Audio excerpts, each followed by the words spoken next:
These walls were not built to shut out problems. You have to face them. You have to live the life you were born to live. Why do you stare at me that way? You don't look at all like a sea captain, sir. I'm afraid you don't look very much like a governess. Small and wide, clean and bright. When I first started loving you.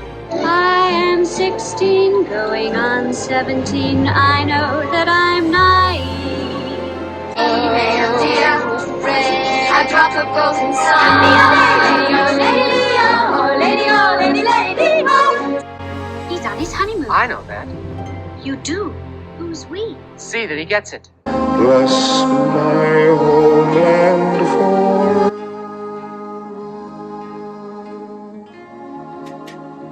I'm back. My name's Audrey Turner, and you're welcome. 1965's The Sound of Music. Set in the final golden days of the 1930s, we will be going through not only the film itself, but the real-life story and the people who lived it. I will be going over the differences between what happens in real life and what happens in the movie, and the changes they made to suit the movie because, oh my gosh. Now, don't get me wrong, I have always enjoyed The Sound of Music. I still watch it at least once or twice a year because it gives me comfort. It has one of my actresses that took up a big part of my childhood, the Julie Andrews. A queen is never late. Everyone else is simply early. And one of my favorite crushes from old Hollywood, Christopher Plummer.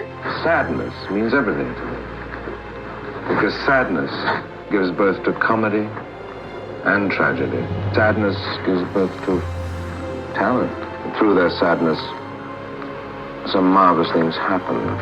The scenery is absolutely stunning. It's breathtaking. The musical numbers are catchy. They always get stuck in my head, even when I don't want them to. Lady, woo-hoo. The film tackles all sorts of topics that hit close to home for many. And yes, even though it is a musical, therefore it can be quite trivial if you ask me, but I implore you to look past the musical numbers and to pay attention to the certain lines and lyrics that are spoken and sang throughout this movie, because it's pretty deep. Throughout this film, you will see all sorts of things.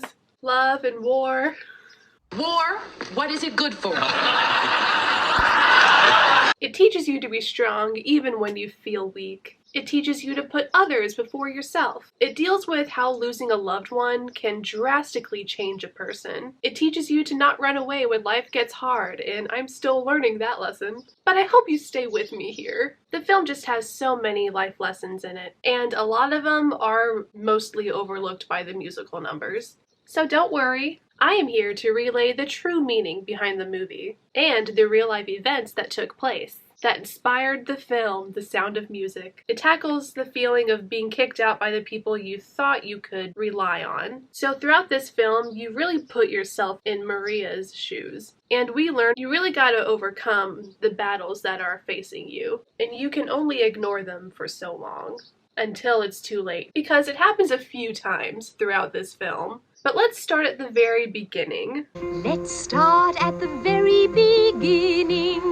The real Maria von Trapp. She was, in fact, a lot more troublesome than they portray her in the movie.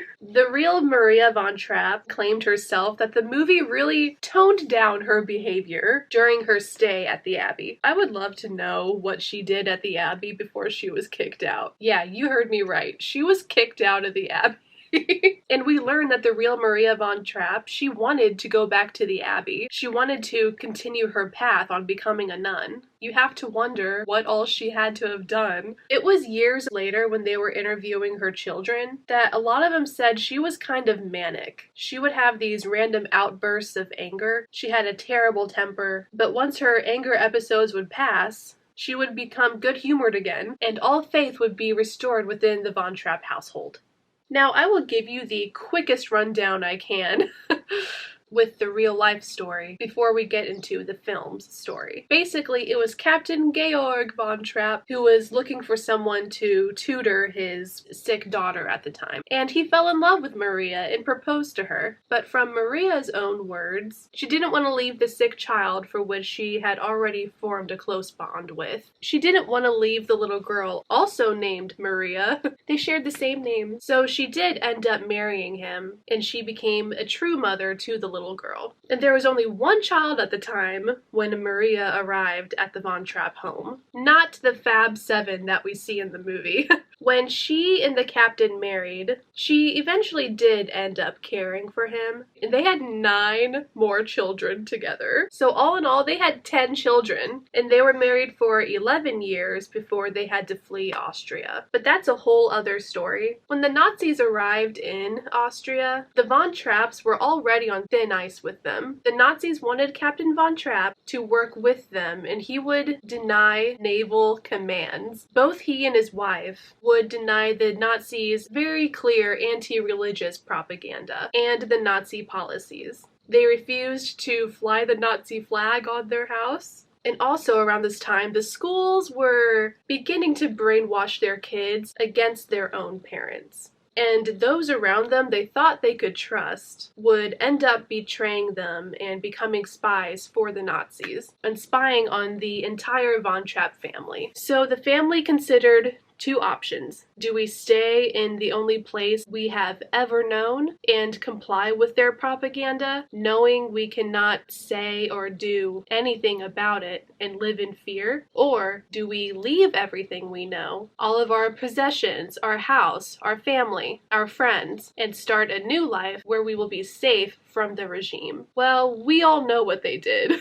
because they wrote a story and the story became a beloved film classic to this day. They left it all. They came to America and opened up a lodge in Vermont, and that's where they lived the rest of their lives and told their story. And it was only 70 years after fleeing that Maria von Trapp came back to Austria to visit the family villa one last time, at the tender age of 93 years old, before passing away in 2014. Now, I know that was a shit ton of information I just threw at you, but I will leave this off on a lighter note. Now, times were hard. The Von Trapp family had little to no money, and so that's how they became the Von Trapp family singers, in order to earn an income. Because at this time, no one had any money thanks to the war. What is it good for?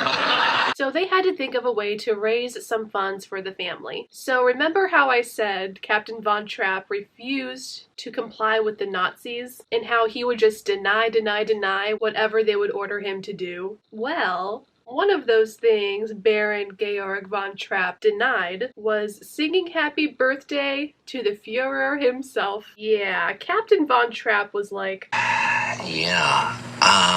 I'm gonna have to go ahead and sort of disagree with you there. Yeah, right, I ain't singing happy birthday to that dick of a dictator. So he basically said no to Hitler. I will now officially award him the Badass Medal of Honor. Now to the real Maria von Trapp. She sold the rights to her story because the family was strapped for money, as we all are.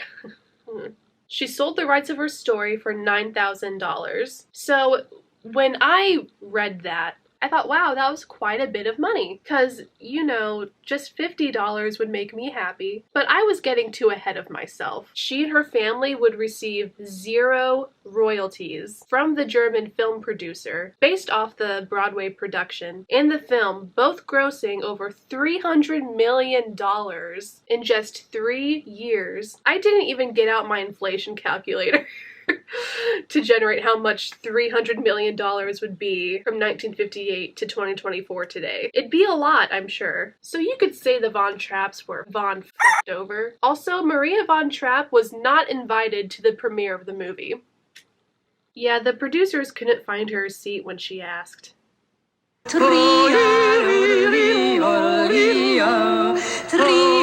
Gotta love Hollywood, am I right? But hey, she did have a cameo in the movie. The song where she sings, "I Have Confidence in Sunshine." You see the real-life Maria von Trapp passing by in the background. Also, fun fact about Christopher Plummer. When he met the real-life Maria, she told him, and I quote, "You're handsomer than my real husband."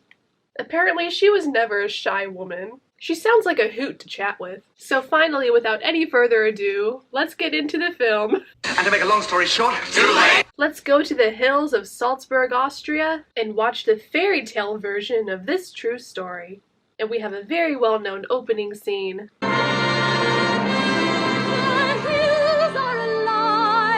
Apparently, the infamous helicopter shots would knock Julie Andrews down almost every single take. And also during those scenes, she would still have to sing and dance. So what a trooper she was. Only Julie Andrews can make it look so effortless, you know? She goes to the hills when her heart is lonely, and oh my gosh, what a song lyric that is. Because when we're introduced to Maria, we instantly know the hills are her happy place. It's her safe haven.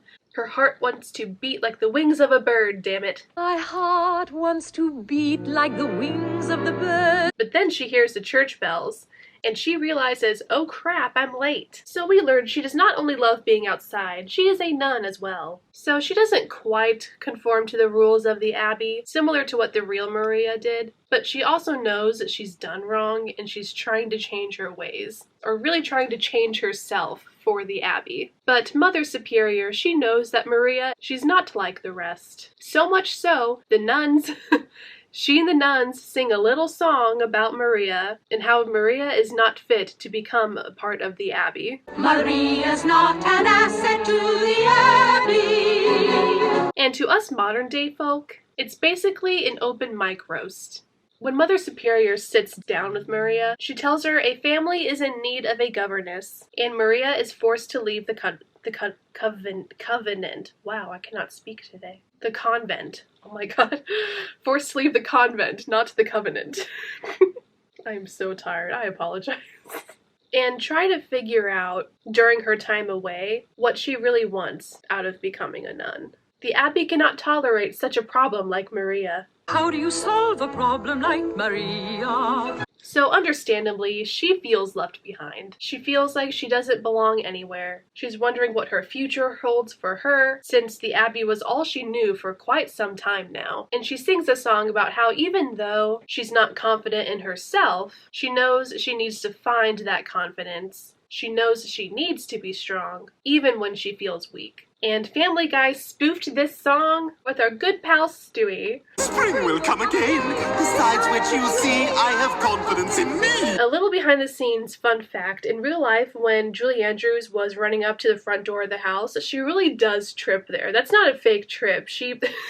The director thought it tied in well to her character, and so they left it in the final cut of the film. And also, they just didn't want to reshoot the scene, so they left it in. And this is where the enemies to lovers trope is done right. Why do you stare at me that way? You don't look at all like a sea captain, sir. I'm afraid you don't look very much like a governess. Now, Hollywood had done this plenty of times before, but not as perfectly and as well done as The Sound of Music. If anything, it had become kind of repetitive, but in this movie, this is where it had been done right. Were you this much trouble at the Abbey? Oh, much more, sir. And throughout this episode, you'll see what I mean. But oh my lord, these two, they are not starting off on the right foot. She begins mocking his movements and his authoritarian ways. And it hasn't even been 5 minutes since meeting, and they're already bickering with each other. So in the movie, he's a widowed man, and he had...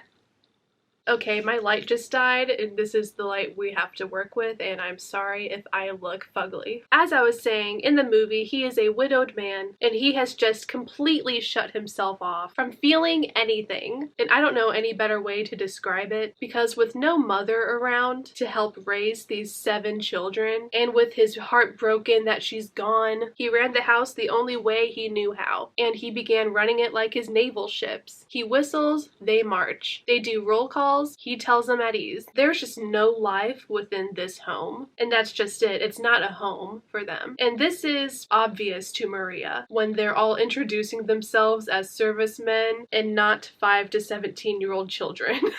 And she gets smart-mouthy with him when he starts walking away. I don't think anyone had ever whistled at him like that before, 'cause you can tell he's trying to hold it together. You may call me Captain.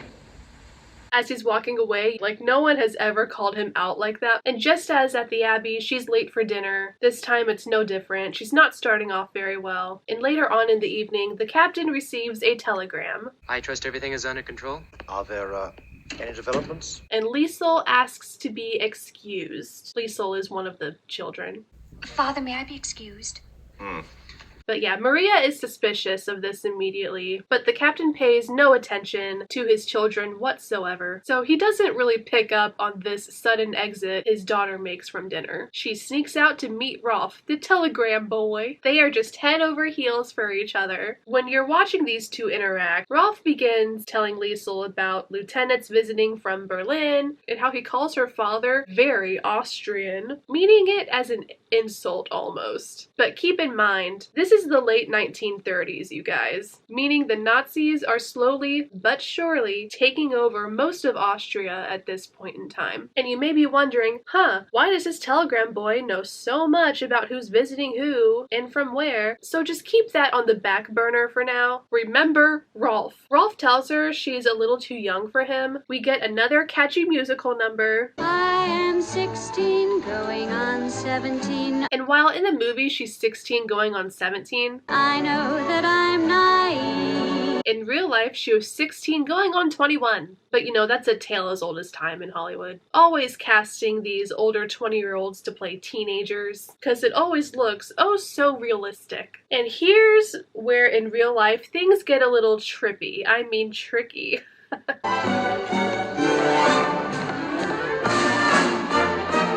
Charmaine Carr, who played Liesel, she injured the hell out of her ankle during the filming of the gazebo scene. So if you know what you're looking for and you look closely,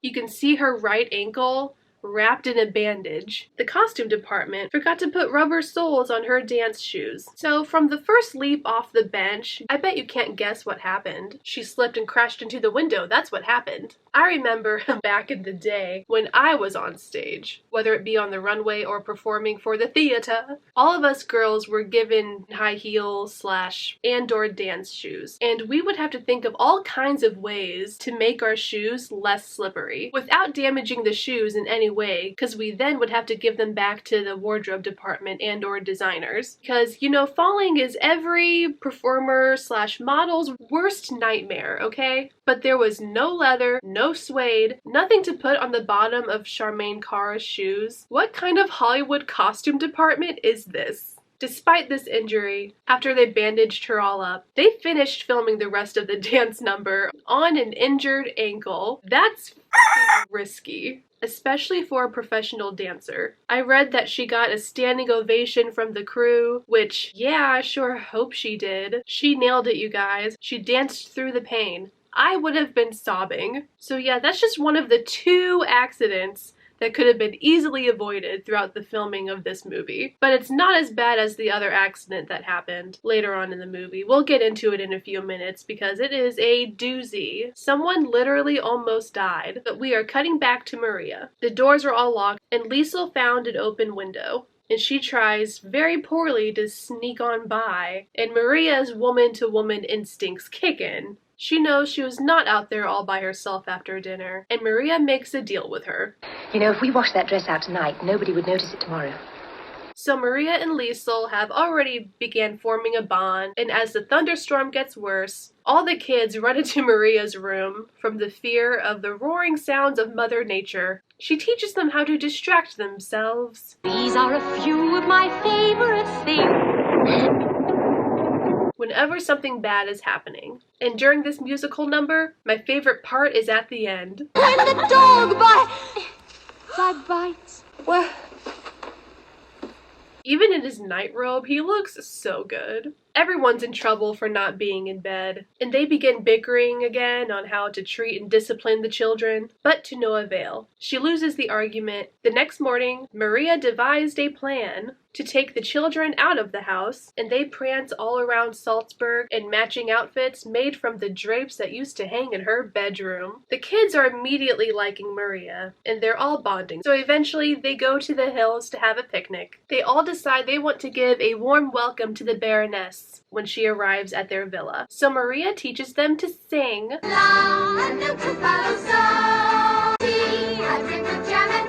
And let me point out a few facts about this 9-minute musical number.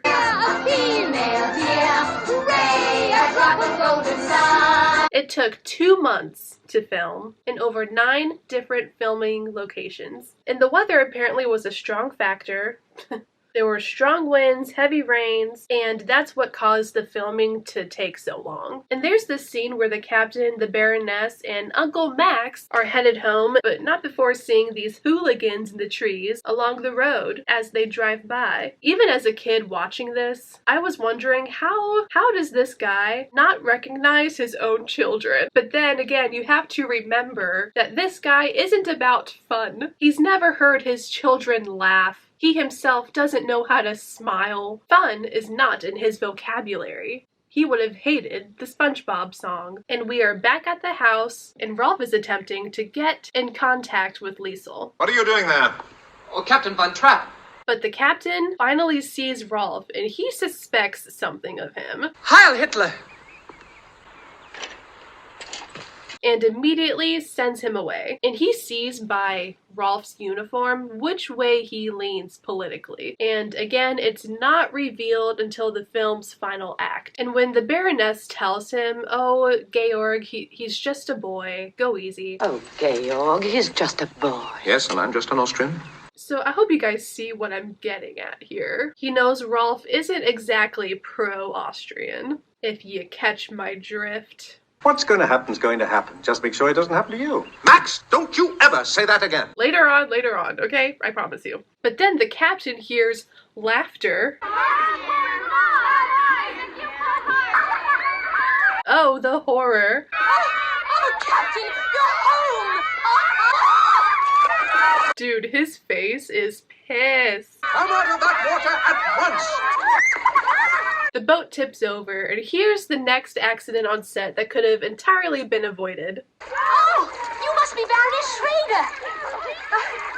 The poor actress who played Gretel over here almost drowned. During that scene, Julia was supposed to fall over the side where Gretel was going to fall, but she ended up falling backwards instead of falling forward to catch the kid. And poor Gretel, she didn't know how to swim. And this is where I think to myself that would never happen today. Because think about it. Yeah, let's put a 5-year-old who we know cannot swim to save her life into a boat where the scene we plan on filming contains a large group of people falling into the water. And let's just hope one of them catches her as they're falling. Sounds like a great plan, Rogers.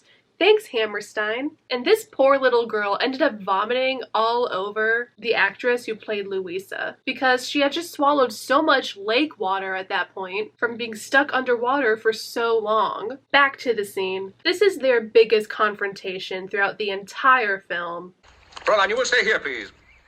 They're shouting over one another. She tells him how he's an absentee father and he doesn't want to hear it. They have uniforms. Straitjackets, if you'll forgive me. He tells her to pack her things. She's out. She's done. But then wait. What's this? Singing? The children? I taught them something to sing for the Baroness. The captain has not heard singing in his house ever since his wife passed. When she was alive, there was music, there was laughter, and when she died, all of that was gone. He had gotten rid of anything and everything that reminded him of her. But the moment the moment he hears his children singing, and beautifully too, My heart wants to beat like the wings of the birds. He has a change of heart. This is a big turning point for his character. He hugs all of them. Who knows how long it's been since he's hugged his children.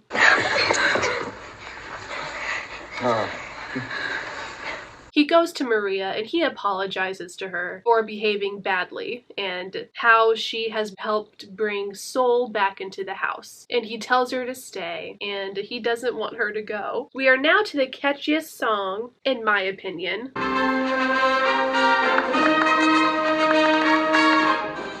The Lonely Goatherd.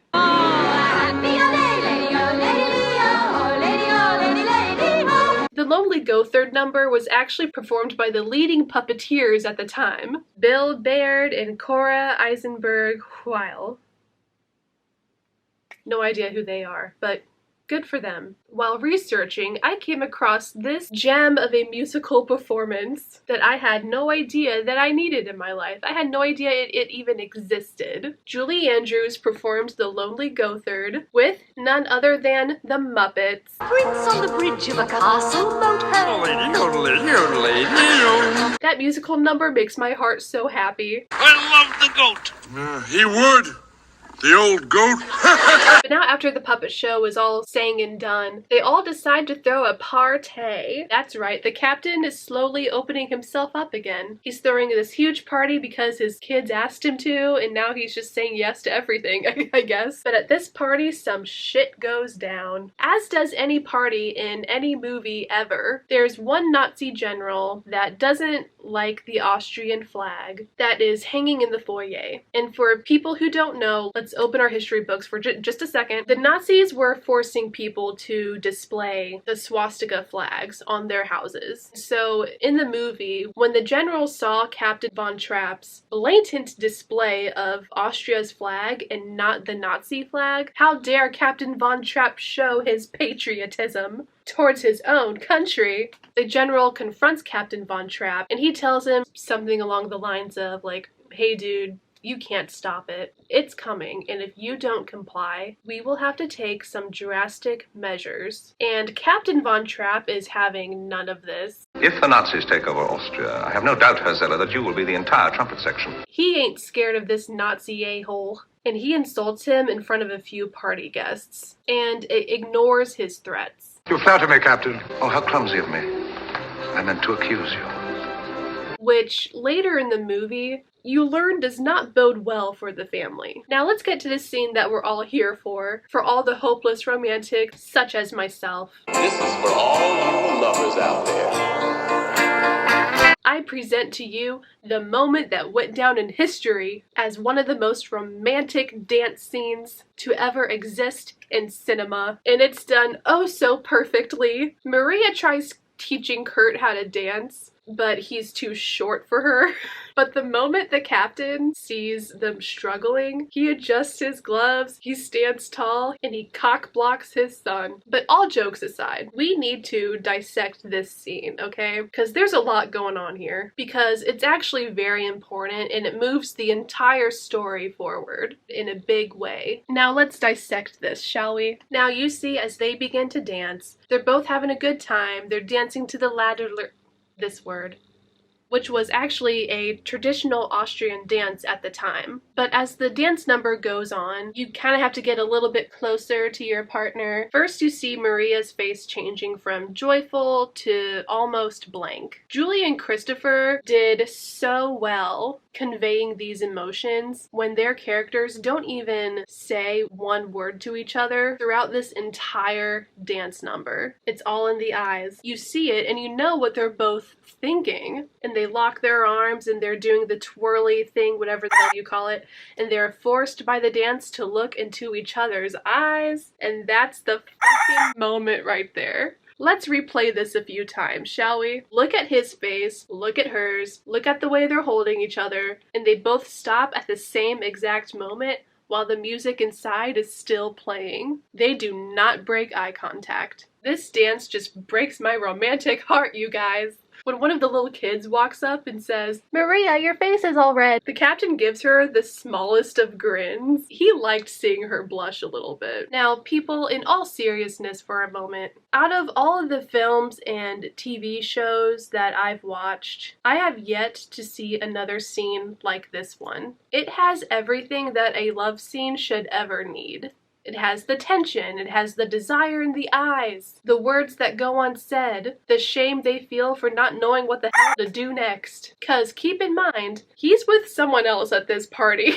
Not Maria, he's still with the Baroness. She's been watching from the doorway. The Baroness breaks that sexual tension. She inserts herself into the situation and says, "Oh, what a lovely couple you make.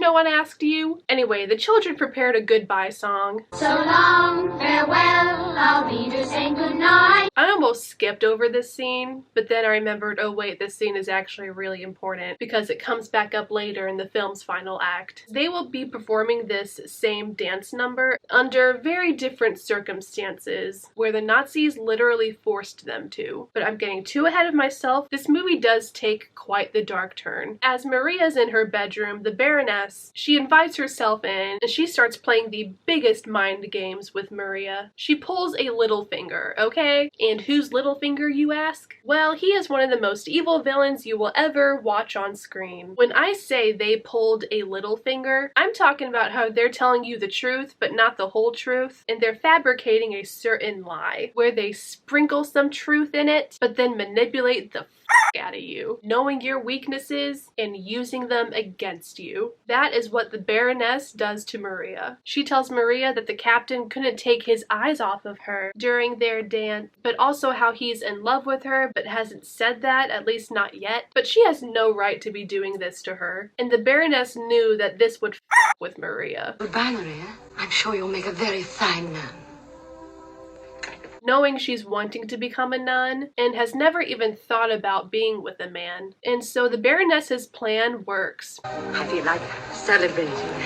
Cheers. Maria leaves a letter and she sneaks out of the party without saying goodbye to them. So some time goes by and there's a somber feeling in the air. No one has heard from Maria ever since she's left, and they all think she's just up and abandoned them, which, I mean, she did leave them, but they don't know the whole truth, and neither does the captain. The letter she left said, really. It really didn't explain one thing. The kids hatch a plan to go see Maria at the convent without telling their father. But Maria hasn't left her room in weeks. And Mother Abbess knows this, and so she has a sit down with Maria, and we find out the true reason why Maria left. Finally, Maria just snaps. She breaks. And she finally says, I cannot face him again. And the Mother Abbess is like, him? What do you...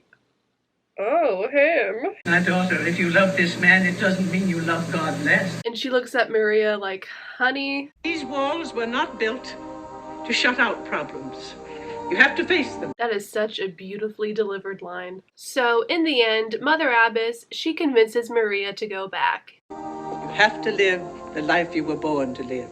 And back at the villa, one of my favorite lines in cinema is when Captain Von Trapp is kind of interrogating his children on where they were that day. He doesn't believe their berry-picking story for a second. Friedrich has a bright idea on why the blueberries weren't blueberries. Strawberries? It's been so cold lately, they turn blue.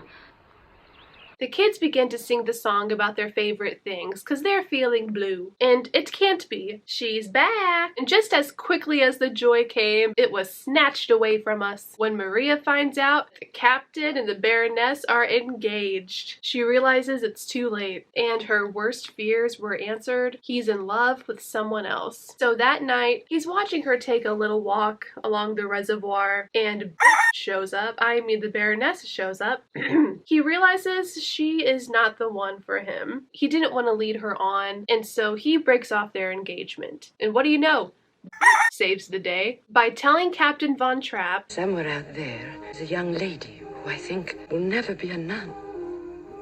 Thank you for your character development, Baroness. It is greatly appreciated. We thank you for redeeming yourself. But seriously, go away now. Now Captain Von Trapp goes to Maria. Maria. There isn't going to be any Baroness. And his love confession for her is just so... Mwah! Chef's kiss. It's so perfect. Marry someone when you're in love with someone else. The build-up throughout this entire movie so far between these two finally pays off. The moonlight, the shiny gazebo, what perfect surroundings. Now we all know what has to happen next. They have a beautiful wedding in the beautiful cathedral at the abbey where she was once a novice. Damn, he looks good in that uniform. The movie cuts to the children rehearsing for the festival. Rolf, remember Rolf? Liesel! Liesel! I hope you do, because I'm not explaining who he is again. Rolf is starting to dress a bit more differently, if you catch my drift. Now, he's not in the full uniform quite yet, but can any of my history buffs watching this recognize that little getup of his? Okay, I've been waiting long enough. Rolf is a Nazi. He is being utterly cold to Liesel now. Rolf, I'm so glad to see you. It's been Good afternoon. That's right, he was just using her to get information about her dad. Rolf is dead to us. Rolf was never the good guy. Yeah, they had a romantic musical number together, but so did Frozen, and look how that turned out. Sound of Music did it first. Just saying. And now the most satisfying sound in film history. Cue it, Christopher Plummer. We find out that the Nazi regime has been trying to get to Captain Von Trapp. See that he gets it. To make him a part of the regime. But as we know, he is not into that idea. He wants nothing to do with them, understandably. But the thing is, you don't say no to the Nazis. At least not in the late 1930s. You don't say no to them. It was unheard of. So he knows they're gonna come looking for him. Now they can either force him to work with them, or they're going to arrest him. They are cutting it extremely close. They should have left with their family the moment they got back from their honeymoon. But no, they wait till that night when the Nazis go looking for his whereabouts. And they end up catching the family trying to flee. Nor have you asked me why I'm here. Well, apparently we're both suffering from a deplorable lack of curiosity. And yes, the butler sold them out. Never trust your butler. He, just like Rolf, was spying on the whole family. When they're caught red-handed, they pull a little finger on the Nazis. Like you, Hazella, I too am a man of hidden talents. And they tell those dumbass Nazis that they're going to be late for the music festival. Captain Von Trapp, are singing in a concert. What's all this escaping you're talking about? That's crazy. Come join us and watch us perform. We can find you some seats, it's no problem. And the Nazis fall for it. They do just that, and they perform the cuckoo song. So long, farewell, auf Wiedersehen, good night. And this is how they escape the Nazis, at least for now. They're gone! Because then there is a chase that happens within the Abbey, because they go to the Abbey to hide out. Quickly, quickly. I have a place you can hide. The family learns that the borders have just been closed. God be with you. But right now, they have to hide themselves away in these gated crypts. The family locks the gates as they hide behind the tombstones. And while the Nazis are searching for them, the suspense during this scene is so scary to me. One by one, they try each gate leading down to where they're hiding. And then Liesel sees Rolf in his full Nazi garb, and she gasps at this when she sees Rolf. And Rolf hears it. Damn it, Liesel. You had one job. You had to stay quiet one time, and you couldn't do it. Rolf hides behind one of the gravestones, and he catches all of them. He's about to blow the whistle. Rolf, please. And Captain Von Trapp, you're gonna have to watch this scene yourselves. It's quite a scene. Now, I will, however, talk about the nuns. I have sinned. I too, Reverend Mother. And how they took apart the Nazis' cars. Which is hilarious, and Family Guy spoofed it. The Von Trapp family escaped. Reverend Mother, I have sinned. What is this sin, my child? Oh well, no harm done. I too have sinned, Mother. Oh my God! That's Rolf! What the hell is wrong with you? Hey, I didn't start this war, but it's on. I crack up every time I watch that Family Guy clip. So one of the closing shots takes place with the Von Trapp family having escaped the country, and they now made it to Switzerland. Now, this also is a huge difference between the movie and what really happened. This is where the movie made a gigantic red error. You're gonna want to hear this. Now, in the movie, you see the entire family fleeing Salzburg. Think about where Salzburg is located, you guys. They show us the family fleeing straight from Salzburg to the mountains. They are crossing the Salzburg Mountains that lead straight into Nazi Germany, not Switzerland. They are all headed in the wrong direction. They would have ended up in enemy territory. The one place where Captain Von Trapp could not under any circumstances be found. But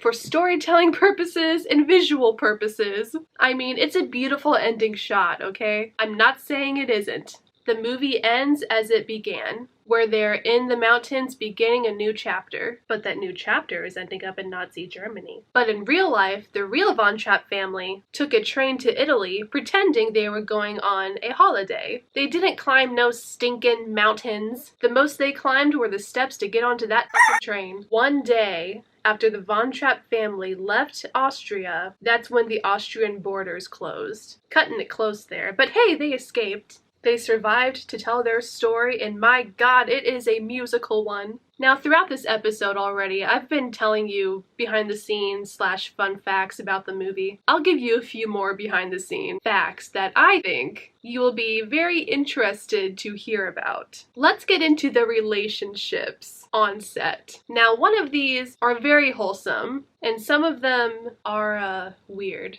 Let me tell you the nice ones first. Then I'll ruin your day with the final relationship. Throughout filming, Julie Andrews really did become quite the mother figure to most of the kids who were playing her children, and they all really looked up to her. Now, it's no secret that Christopher Plummer was pretty much smitten with Julie Andrews. Did you know at the time that you first talked to Bobby Wise who your leading ladies were going to be? Absolutely. Oh, that was one of the reasons I decided to do it. I think if it had been honestly anyone else, I wouldn't have done it because of Julie Andrews. And he would even go on to say, every day when he worked with her, it was like being hit over the head with a big Valentine's Day card. Now to Charmaine Carr, who played Liesl Von Trapp, the daughter of Captain Von Trapp. She said she was quite attracted to him.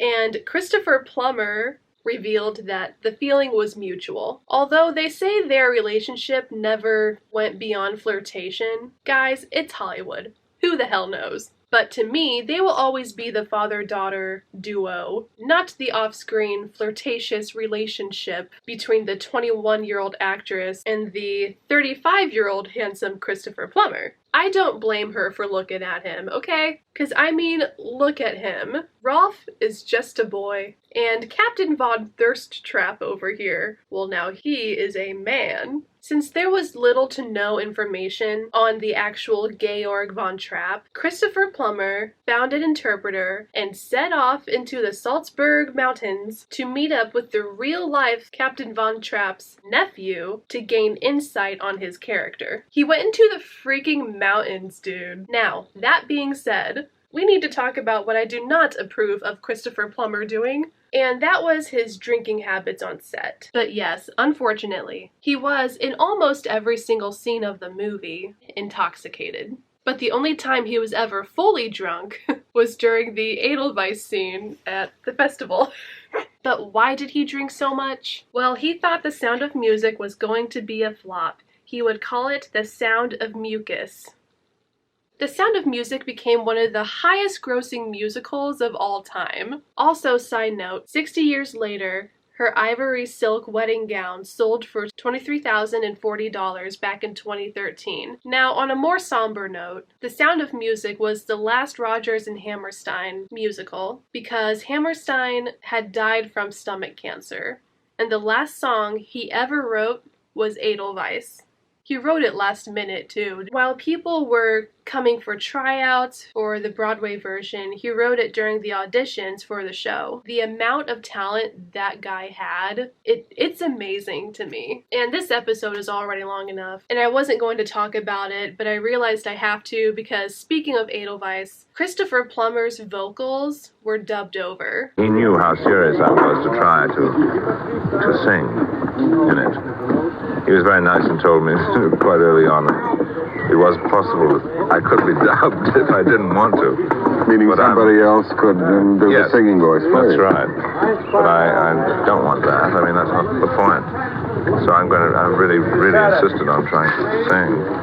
The producers thought Plummer's voice wasn't polished or professional enough, or professional sounding enough. And I couldn't disagree with them more. Now, Bill Lees is lovely. Of snow may you bloom and grow. But when Christopher Plummer sings it, I think Christopher Plummer's rendition is more authentic than Bill Lee's. Blossom of snow may you bloom and grow. I think they should have gone with Plummer's voice, at least in the scene where he's singing Edelweiss to all of his children. Christopher's voice is a bit more shaky, and I think it adds to his character being unsure of himself and him showing that slightest vulnerability. Small and white, clean and bright.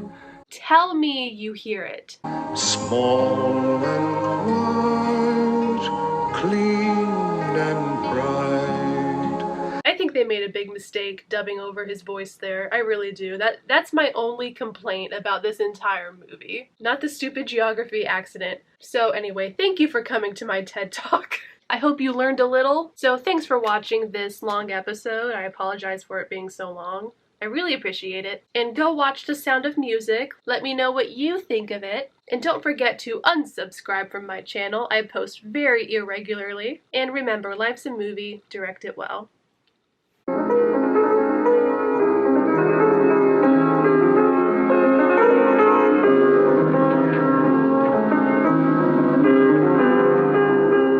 Talent. Can it be defined?